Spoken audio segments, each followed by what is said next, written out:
You ask Tiger to calculate. This deals with finding the midpoint between 2 points. The midpoint between the 2 points is 14, -87. Let's solve it step by step. Plot the 2 points and calculate the midpoint using the formula.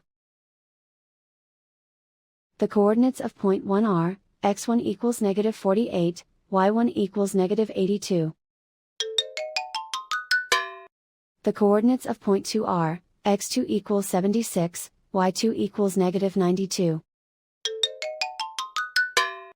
PM represents the midpoint of the 2 points.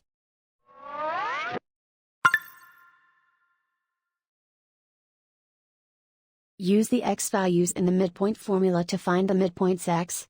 x1 equals -48.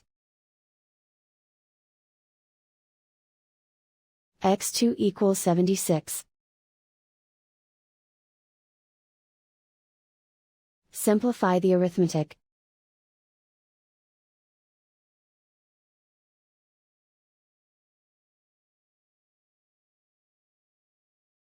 Use the y values in the midpoint formula to find the midpoints y.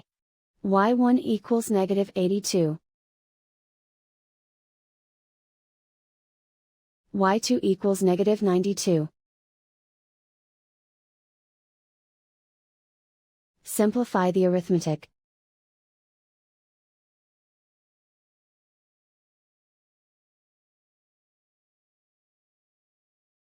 And so, the midpoint is 14, -87.